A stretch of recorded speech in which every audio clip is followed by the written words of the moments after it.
McGreedy was released in 2019 and it's directed by Winterbottom stars Steve Coogan, David Mitchell and Isla Fisher. And basically, the film to star Sir Richard McGreedy, played by Steve Coogan in the film, is a self-made billionaire who, after facing a damaging inquiry about his retail empire, attempts to throw his big and extravagant pie to bounce back as a new man. And that's basically the main plot of the film. But at the same time though, you also get some other subplots and there's some other storylines going throughout the film. For example, you do actually get to see how Sir Richard McGreedy became the self-made billionaire, gets his backstory in the film. And at the same time though, you also get to see the people who work for him, the people who work from the developing world, and the people who work from his sweatshops. And that's quite a dark story in the film. But the main plot of the film was about Sir Richard McGreedy, played by Steve Coogan, who's trying to find his big and extravagant pie to bounce back as a new man after a damaging inquiry about his retail empire. And that's basically the plot of Greed. And I should say, just before I come to the rest of you today, just say this. This film is loosely based on the British billionaire known as Philip Green. Now, I don't really know who Philip Green is, other than the fact that he owns Topshop. That's all I really know about him. So, this film is loosely based on him, like the character Sir Richard McGreedy in the film, played by Steve Coogan, is loosely based on the British billionaire Philip Green. But to be honest, I don't really know much about Philip Green, so I don't know how much this film takes off his life. I don't know how accurate it is to his life. All I really know is what I've seen in this film. And honestly, I was surprised by how much I actually enjoyed this film and how much I actually really like it. I actually think it's a pretty good film in my opinion. I mean, the reason I'm so surprised about how much I liked it is because back in 2019 when this film came out, it got a lot of bad reviews. Like, a lot of people didn't like it, whether it was critics or just general audience views in general, just didn't like this film. And I'm surprised because actually, I thought it was really good and I really liked it for the most part. I mean, the film does have some big problems. I do think the film is overstuffed. There's so many songs going on in the film. And I do, at some stages, think there are one too many songs going on in the film. Like, there's so many songs which I just haven't talked about yet. Like, when they're trying to follow this big and extravagant pie, things do feel a bit overstuffed. And whether that was intentional, I don't know, because it is meant to be like a big and extravagant pie in the end. But it did feel a bit overstuffed in some stages. Like, there's this whole story to do with one of Sir Richard McGreedy's relatives who's like filming a reality TV show on the island where this big and extravagant pie is taking place. And even though that storyline was funny, I actually quite enjoyed watching that storyline, it did feel like one too many storylines in the film. It did feel like out of place with the rest of the film. And at the same time though, there's also some other storylines in the film which don't really work as well as you want them to. Like, there's two major storylines in the film which are quite important. And I think if you take either of the storylines out, you lose something in the film.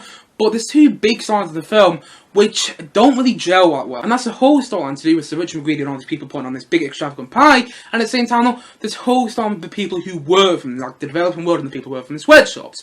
Like, the people, like, the whole sweatshop storyline, as interesting as it is, and like I said, if you take out the film, I do think you lose something. As interesting as that storyline is, I don't think it gels well with the whole party storyline. And I think when you have that really funny storyline with the whole party stuff, like, the whole party stuff is really funny to watch in the film, but then when you have that, and then when you cut to the whole stuff to the sweatshops, it just doesn't gel that well, and it just doesn't work that well in the film, I must admit. And at the same time though, the film is convoluted, it's messy, and the whole third act of the film is just stupid. And when you watch the third act of the film, and you see what happens to Sir Richard McGreedy, not to give too much away, but something happens from the third act of the film, it is very, very stupid, particularly through the fact that Sir Richard McGreedy, the character in this film, is loosely based on Philip Green, and the thing that happened in this film hasn't happened to Philip Green yet, let's just say that. And it's very, very stupid third act of the film. But to be honest though, it didn't really matter. I actually kind of enjoyed watching the third act of the film, and actually I thought it was kind of fun to watch. And like I said, yeah, the film is messy, it's convoluted, and it is all over the place in some stages. Particularly for a film that's an hour and a half, and it's trying to do so many storylines, and there's so many storylines in the film.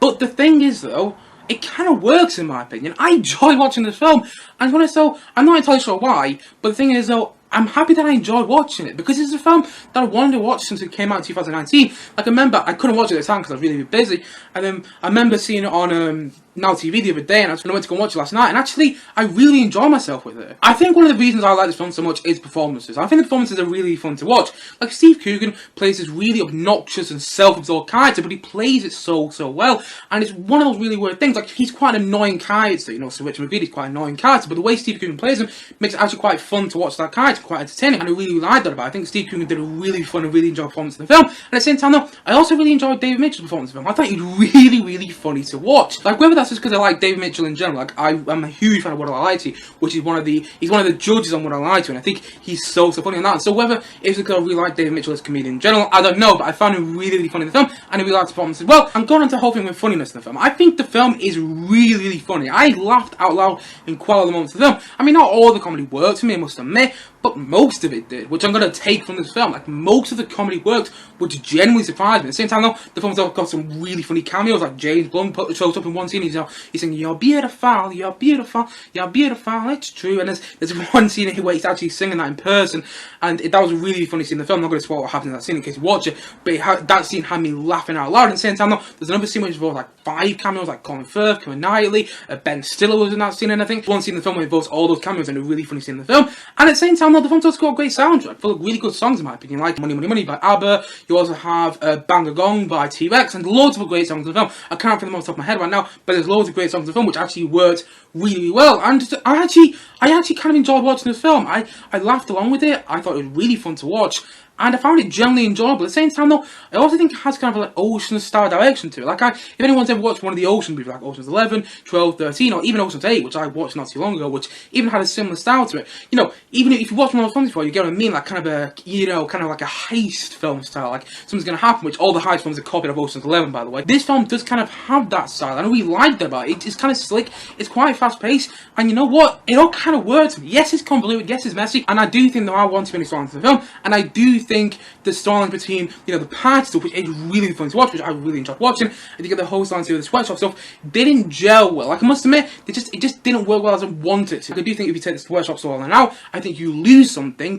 but at the same time, though, I just don't think it gelled that well in the film. But, saying that, though, it all kind of worked for me. I enjoyed watching it, I thought it was fun to watch, and actually, I'm surprised by how many people just don't like this film. I actually really enjoyed watching it. The third act of the film, it wasn't the best. I thought that was the weakest part of the film, and there was a part towards the end of the film which I thought, if you take that out, actually, I think it would be a better, more effective ending. But in the end, I enjoyed watching it, whether it was for the performances, whether it was for the comedy that worked in the film, or whether it was just the fact that the film had a great soundtrack, or whether it was the direction of the film, or whether it was the fact that I just enjoyed myself watching it. Because in the end, films are meant to be entertaining, you know, take you away from the day you're having, take you like escapism and everything.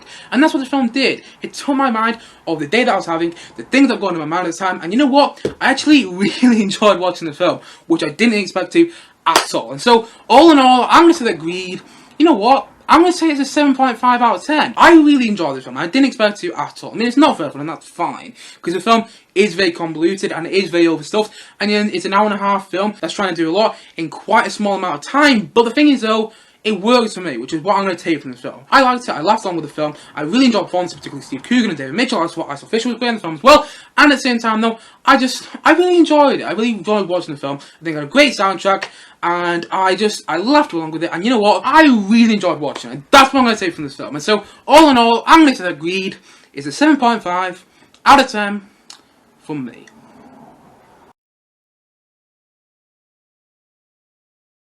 Anyway guys, what do you think of Greed?